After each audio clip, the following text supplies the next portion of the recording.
السلام علیکم four class, کیسے ہیں آپ؟ کیا حال چال ہے؟ امید ہے سب ٹھیک ہوں گے۔ بیٹا آج ہے 11 دسمبر اور جمعہ کا دن۔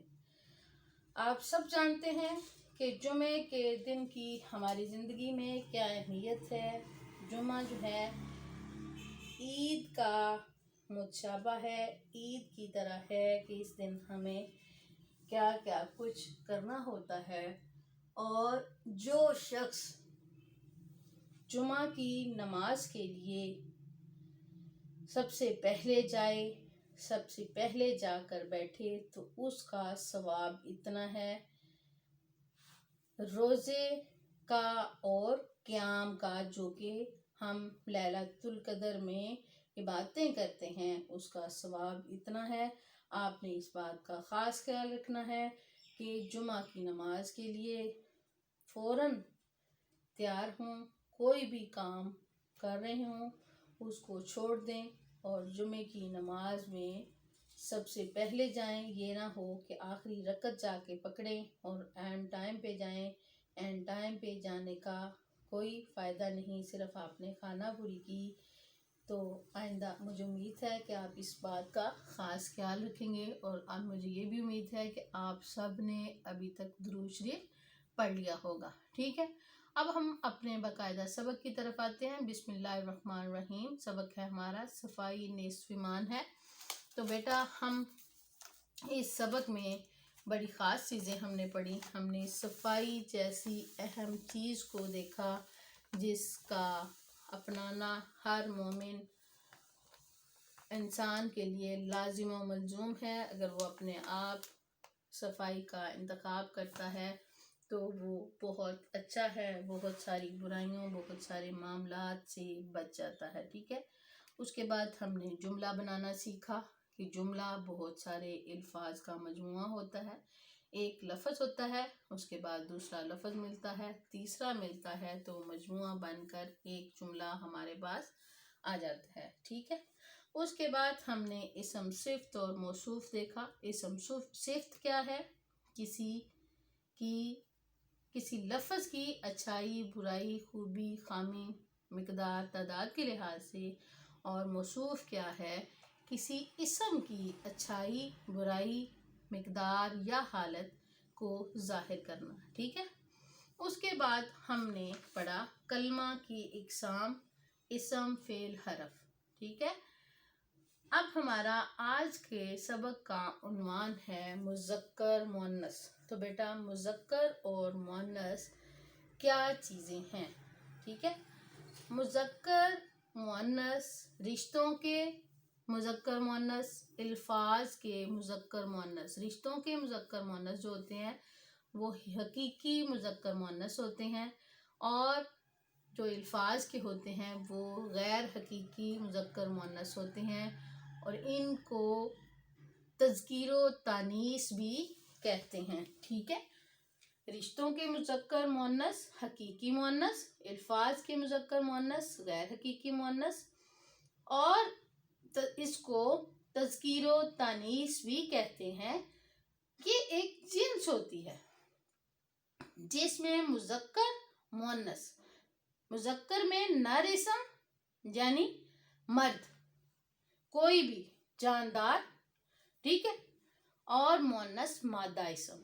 ٹھیک ہے، اور اسم کو جب ہم نے مذکر کو کسی فعل کے ساتھ لگا کر ہم مؤنث کا حساب لگا لیتے ہیں، مذکر مؤنث کا۔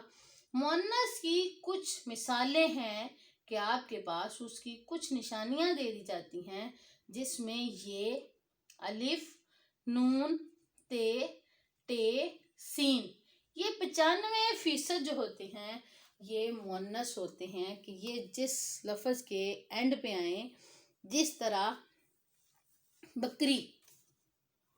بکری کو اگر ہم جمع کرتے ہیں تو وہ بن جاتی ہیں تختیاں۔ ٹھیک ہے، بکریاں، تو اس کے ساتھ الف اور نون بھی آ گیا۔ تے مرد، عورت۔ ٹھیک ہے، تو اس حوالے سے مؤنث کو تلاش کرنا آسان ہے۔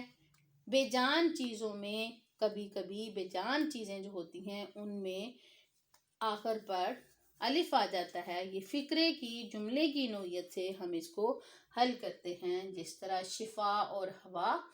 نر کو محسوس کرنے کے لیے، مذکر کو الگ کرنے کے لیے، اس کی پہچان کے لیے ہمیں اس کے ساتھ کوئی فعل لگانا پڑتا ہے۔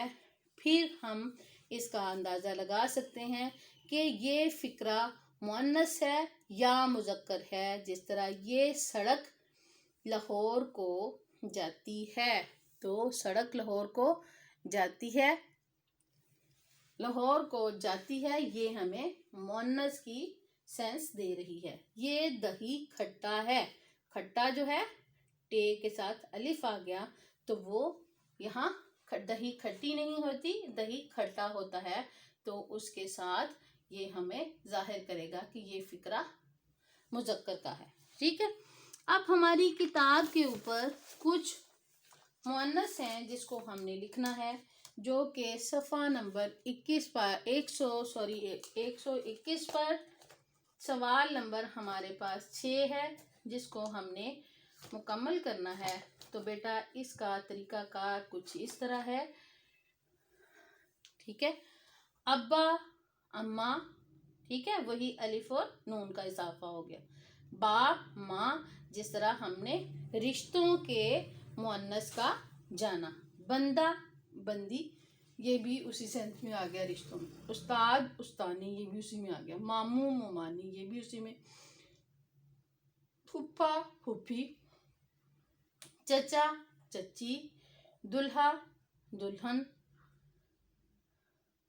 دیور، دیورانی، بادشاہ، ملکہ، پڑوسی، پڑوسن، بھائی، بہن، تایا، تائی، خادم، خادمہ، والد، والدہ، خالو، خالہ، راجا، رانی، دادا، دادی۔